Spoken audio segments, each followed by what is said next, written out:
Hey everybody, what's going on, and welcome to Guns N' Roses Central. It's Monday morning, which means it's time to take a look at this past week's Guns N' Roses news. So before I get started, I want to let you guys know that if you are a Sirius XM subscriber, we talked about the Guns N' Roses radio channel that's playing on satellite radio. It was supposed to have ended actually on July 22nd or so, but due to popular demand, it's still on. So it's on till August 16th. If you guys are a Sirius XM subscriber, you can go check out Faction Channel 41.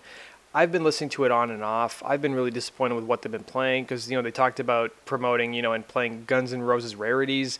And there's no rarities on the channel really to be found. There are some live clips from Coachella that they've been playing, and it's nice that they've been playing the Apollo show every now and then in the replays. But I was listening to it, and they had Duff talking about the history of the band, and then he said, "Here's a Guns N' Roses rarity," and it's you can't put your arms around a memory. And if I'm not mistaken, that was on Spaghetti Incident and his own solo album. And I'm like, it's not really a rarity. Maybe it's a rarity for like the casual fans who may go and listen to that and think, "Wow, I didn't know Duff sang lead vocals in any Guns N' Roses songs." So without further ado, guys, let's talk about this week's news. So the Guns N' Roses music video for Welcome to the Jungle actually turned 30 this week. So on August 1st, 1987, Guns N' Roses actually filmed the music video for Welcome to the Jungle. And there's a really good clip on Uproxx.com. It's actually on YouTube. I've linked to it down below, where they interview Tom Zutaut. And they talk about how MTV refused to play the music video for Welcome to the Jungle. And then they finally were able to convince MTV to do it, but they did it like 4 o'clock in the morning. And they played it once, and people loved the video, and they actually ended up adding it to their rotation. So the director of the music video, Nigel Dick, was already an MTV veteran because he'd worked with bands like Tears for Fears, and he kept things relatively simple. So they actually shot the performance for Welcome to the Jungle at the Whiskey A Go-Go, and then they just basically had the band running through the song on stage and playing it in front of fans. So between the live footage, the band members were shown on the streets of Los Angeles, reclining with the runway-ready women, or in front of Axl Rose's case, mainlining cable news in front of a pile of televisions, which is sort of like Clockwork Orange style, and all pretty standard stuff for the era. But as was so often the Guns N' Roses, there were some pretty hairy moments along the way. So former manager Alan Niven, who credits himself with the idea of copying a Clockwork Orange vibe and blending it with Midnight Cowboy and The Man Who Fell to Earth, recalled guitar Slash being a particular problem during the shoot.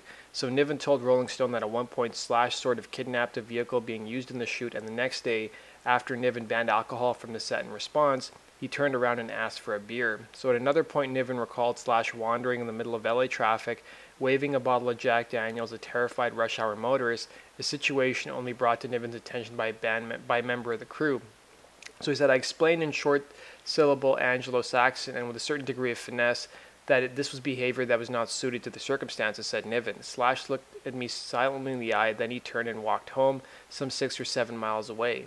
So if you guys want to read the entire article, I've linked to it down below. Let's go on to our next piece of Guns N' Roses news for the week. So we've got some footage from Eddie Trunk's show. I've linked to it down below as well, where he talks about how the members of Guns N' Roses get along and what's next after the reunion tour. So if you guys go check out the clip, if you can stomach the first minute where Eddie just basically strokes his own ego, talks about how he knows every person in the band and how he lives near some of the band members and blah, blah, blah. Basically, he strokes his own ego and says how he knows everybody, and apparently he's such good friends with the band that none of them will come on the show and actually talk to him. Instead, they'll go to a random Seattle radio show and talk about bike lanes and transportation. I'm referring to an interview that Duff did earlier this year on a Seattle radio show, which I've actually got up on my channel, and you guys can go check out in the description box below. So basically, Eddie talks about how the band members, at least when you're a band as big as Guns N' Roses, people tend to have this idea that the band members all hang out together, they got to dinner together all the time, and that's not necessarily the case. For a lot of bands, including Guns N' Roses, sometimes they stay at different hotels. They're not always hanging out 24/7 with one another. They do their own thing, and they even sometimes travel separately as well. At least that's what he says. Although we know Guns N' Roses have their own private plane, that it seems like they've all been traveling together. He also talks a bit about the future plans for Guns N' Roses. He thinks 2017 is basically done for the band because they're touring up until the end of November. 2018, he thinks that maybe Axl will go back to AC/DC, and maybe the other members will go back to their own projects as well. So if you guys want to check out the clip, go check it out down below. I can see why people are starting to hate Eddie Trunk because he just goes on and on about how he's good friends with everybody and everybody he knows. I just care about his opinion on this kind of stuff. And then we also have some sad news too. So Guns N' Roses were playing a concert in St. Louis, Missouri, of course. It was their first concert there in 26 years.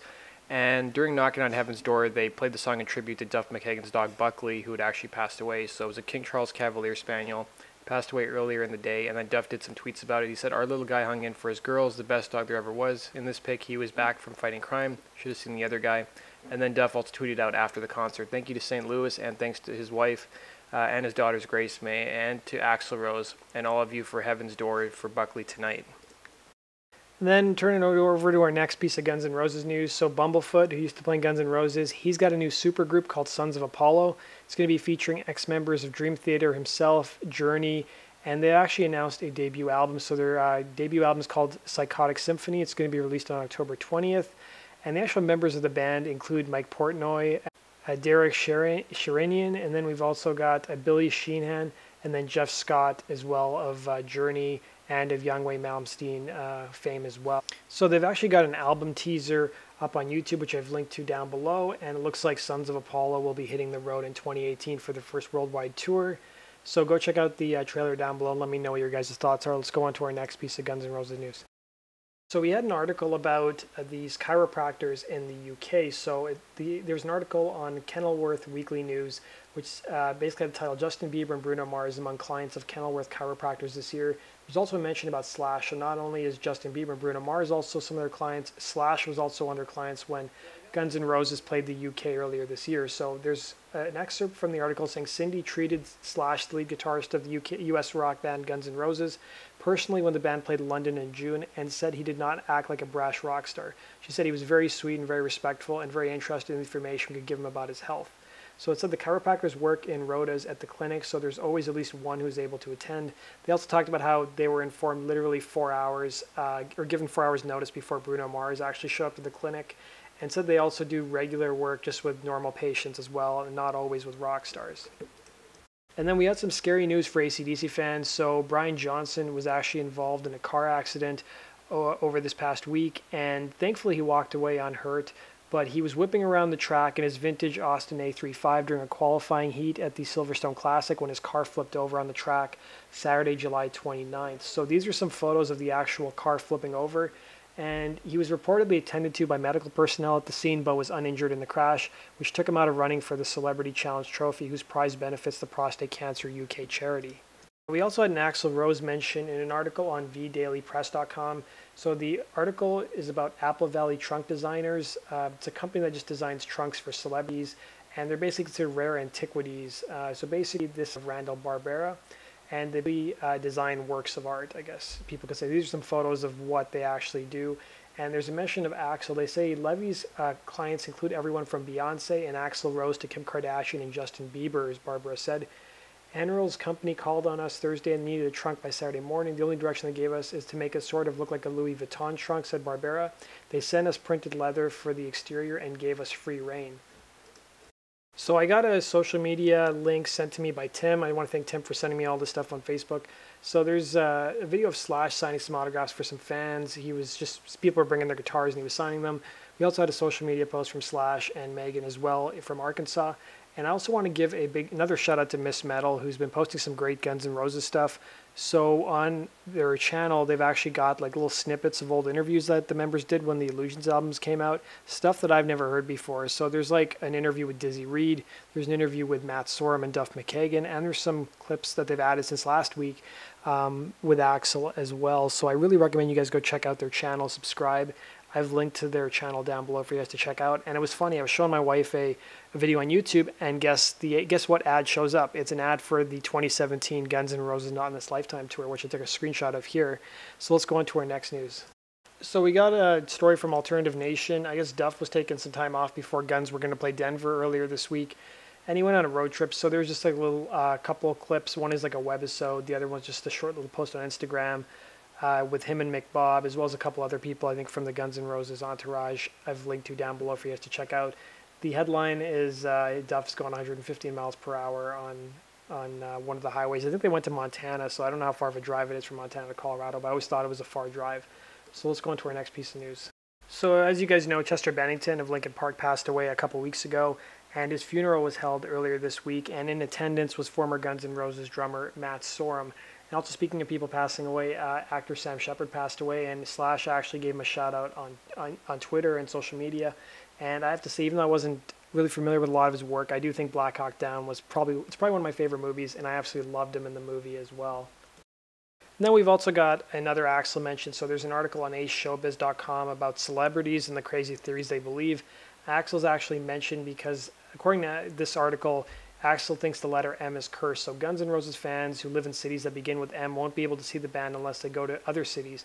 So his frontman Axel strongly believes that the letter M is cursed and will bring bad luck. In order to minimize bad luck, the rocker refuses to visit places that begin with M. It's complete BS because they played Minneapolis earlier this week. Now, people could look at that and say, well, Montreal, they had the riot. I did remember reading something back in the Use Your Illusion days that he had a psychic with him who said that there were some cities that they shouldn't play because of the bad energy around them, and the letter M had something to do with it. I think a lot of that stuff is overblown. And additionally, the article says Axel's former manager, Craig Duswald, mentioned in his book, Welcome to My Jungle, that Sweet Child of Mine singer loves crucifixes. I don't know why.